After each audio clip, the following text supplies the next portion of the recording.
ओम नमो भगवते वासुदेवाय नमः। भक्तों, आप सभी जानते हैं कि आज आंवला नवमी है, तो आइए जानते हैं आंवला नवमी की पौराणिक कथा के बारे में। हिंदू धर्म में अक्षय नवमी के दिन विष्णु जी और आंवले के पौधे की पूजा की जाती है। इस दिन को आंवला नवमी या कुष्मांडक नवमी भी कहा जाता है। इस साल 10 नवंबर को अक्षय नवमी है।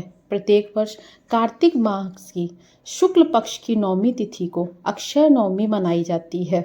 इस दिन विष्णु जी और आंवले के पेड़ की पूजा अर्चना की जाती है। आंवले के पौधे के पूजन के बाद वृक्ष के नीचे बैठकर भोजन करने से विष्णु भगवान तथा भगवान शिव का आशीर्वाद प्राप्त होता है।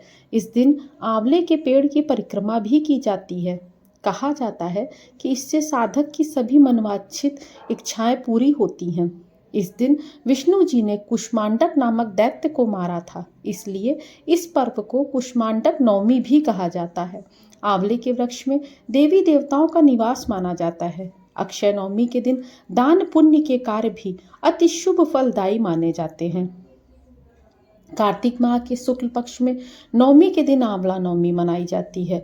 हमारे आयुर्वेद में आंवला को आयु तथा आरोग्य वर्धक कहा गया है। इस दिन आंवले के वृक्ष की पूजा, उसके नीचे बैठकर भोजन करने से पूरे वर्ष आयु तथा आरोग्य बना रहता है। इस दिन आंवले के फल का सेवन किया जाता है। आंवला नवमी का महत्व इसी बात से समझा जा सकता है क्योंकि इसी दिन द्वापर युग का आरंभ हुआ था। इसी द्वापर युग में भगवान श्री कृष्ण ने जन्म लिया था। आंवला नवमी के दिन ही भगवान श्री कृष्ण ने वृंदावन गोकुल की गलियां छोड़कर मथुरा प्रस्थान किया था। इस दिन उन्होंने अपनी बाल लीलाओं को त्याग कर कर्तव्य के पथ पर पहला कदम रखा था। इसी दिन से वृंदावन की परिक्रमा भी प्रारंभ होती है। आंवला नवमी का व्रत संतान और पारिवारिक सुखों की प्राप्ति के लिए किया जाता है। यह व्रत यदि पति पत्नी साथ में रखें तो उन्हें इसका दोगुना फल प्राप्त होता है।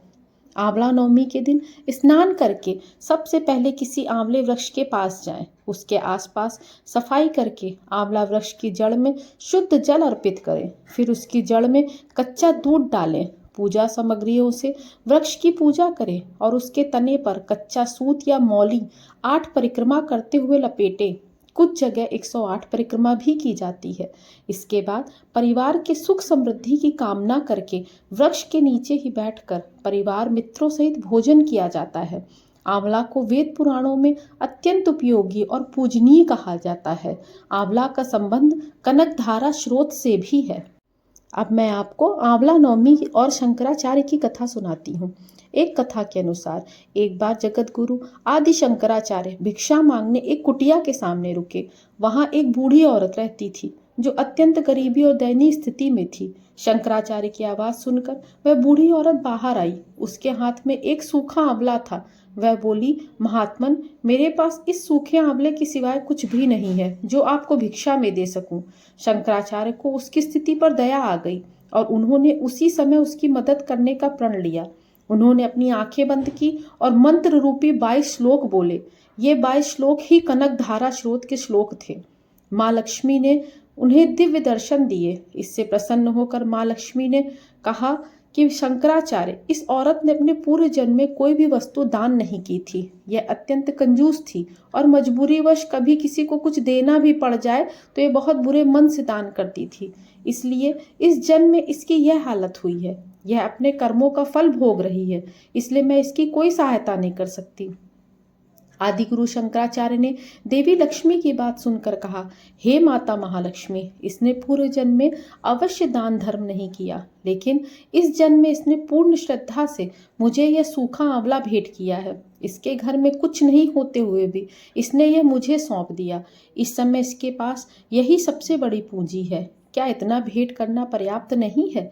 शंकराचार्य की इस बात से देवी लक्ष्मी प्रसन्न हो गई और उसी समय उन्होंने गरीब महिला की कुटिया में स्वर्ण के आंवलों की वर्षा कर दी। जिस प्रकार माता लक्ष्मी उस बुढ़िया पर प्रसन्न हुई, उसी तरह हम सभी अपने भक्तों पर प्रसन्न हो। बोलो लक्ष्मी माता की जय। बोलो आदि गुरु शंकराचार्य की जय। बोलो विष्णु भगवान की जय।